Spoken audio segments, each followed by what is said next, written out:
Love him or hate him, one thing you can't deny is he definitely knows how to make some money. Got your hat. So the other day I saw this clip of a Jake Paul interview where he was talking about this marketing stunt he pulled on Floyd Mayweather to gain some more hype around a boxing match. For those of you that don't know who Jake Paul is, he's a YouTuber who's recently gone into boxing now. But why am I talking about this? I wanted to talk about this interview because it does a pretty good job at showing, some of the genius behind a lot of these influencers and the real power behind influencer marketing when it comes to their ability to drive revenue quickly. Watching his content, some people might come to the conclusion that Jake Paul isn't very smart. He's not the brightest guy. But when you see interviews like this, it really just goes to show that there's usually a lot more going on behind the scenes that people don't really think about initially. I'm like, I'm gonna take his hat. I realized the only way to steal his hat was to walk up to him and hope that he'd be down to do some face-to-face confrontation. And I just knew in the back of my head that it was gonna be such a funny moment of me acting all tough and then turning into a toddler and being like, gotcha hat, and bro, we gotta capitalize on this moment. Gotcha hats. It's literally, it literally couldn't be any more perfect. The people at FanJoy got the design up in literally 10 minutes. We sold a couple $100,000 in total revenue. And then it turned into this other brand deal that I'm working with now for this surf brand, Gotcha. This is how you gotta do it. It's an attention, we're living in an attention-driven world, and attention is what drives business, and while you have the attention, you have to capitalize off of it.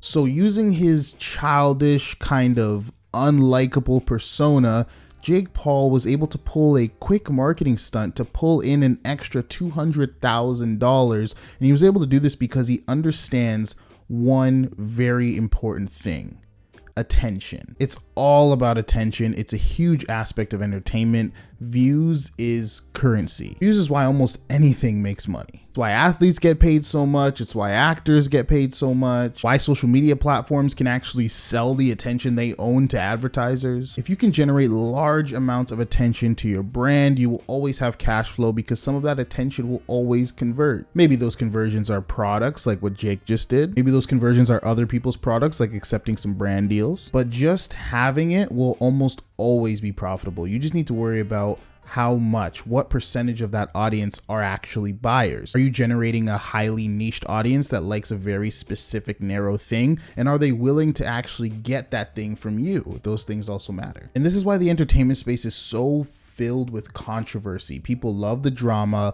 they love the back and forth, they love the storyline. This is something that Jake Paul captivates on so well. And if you've seen a lot of his content over the years, you can really tell that he uses his persona to not only gain supporters and people that love him and enjoy his content, but also to purposely get haters because they just add to the view count, therefore adding to his wallet. This is why pro fighters talk so much crap before a fight, just like that story of Muhammad Ali. He used to be a very reserved, very calm. He never used to talk so much smack until he realized that talking smack sells out whole stadiums, sells out whole rings and arenas and gets ticket sales. So then he became one of the biggest smack talkers ever. Same reason why Floyd Mayweather acted the way he did throughout his career. Talk a big enough game and people will literally buy tickets just to see you lose. They want to see if you can actually back it up. And this is why Jake Paul's doing so well with marketing his boxing matches, because people want to see him lose, want to see him get knocked out so badly that they're willing to pay his mortgage just to see it. Am I saying to grow a really profitable brand you need to cause as much controversy as possible? Of course not. You also have to remember controversy does get you views very fast, but it's not very sustainable. Most things that grow that quickly can die just as fast. When you're growing an audience, like I said before, it's not just about having anyone in that audience, it's what can you use that audience for. And it will definitely be more beneficial if that audience actually likes you. Is it an audience of raging sports fans for a specific sport so you can sell a lot of merchandise to them pertaining to that sport? Are they really big fans of just your brand and your mission, your vision, and what you're doing? So no matter what you put out, they're gonna buy it regardless just because they love the brand and what it is. Speaking of that, it just reminds me of Elon Musk putting out tequila for Tesla. People love the Tesla brand that they're willing to buy anything with the Tesla name on it. So although controversy can help you in specific fields like boxing per se, because it's all about fighting and controversy,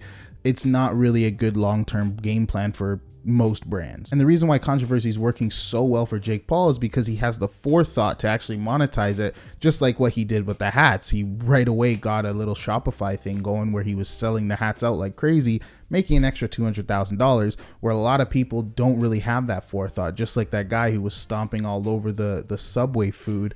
What did he do with that? All he ended up doing was getting fired, and now he has nothing to show for it. All in all, the points I wanted to make in this video is just 3 things. Firstly, if you're struggling with cash flow, get attention. Secondly, do not underestimate the power of social media influencers and their ability to drive revenue. Do not underestimate the power of online content. It's huge in this day and age. It's only going to get bigger. You can see it just how the whole Shopify, the whole drop shipping wave of people selling, cheaper products online has shifted to TikTok. Because why? TikTok is giving the organic views. They're giving the organic traffic. So you can advertise these little trinkets for free, for fun, and make all these little TikTok videos, and you can make hundreds of thousands of dollars off of TikTok just by advertising these little products. And the advertising is cheap on the platform, so it's cheap attention and free attention. Combining that together, you have a massive revenue source. And thirdly, the fastest ways to get attention aren't always the best, but if you do find yourself in controversy or something along the lines, make sure you have some kind of game plan to convert some of that traffic so you don't waste the opportunity. And that's all I really have for today, guys. I just wanted to make this video because I wanted to talk about Jake Paul and a little bit of his genius behind his marketing and how he's really doing a good job pushing this over into a boxing career, where the way he acted on YouTube and the way he acted in his past controversies works really, really well with this kind of career path. Not that he needs it, he has more than enough money, but if it's something he really wants to pursue, he's doing it in a very, very smart way.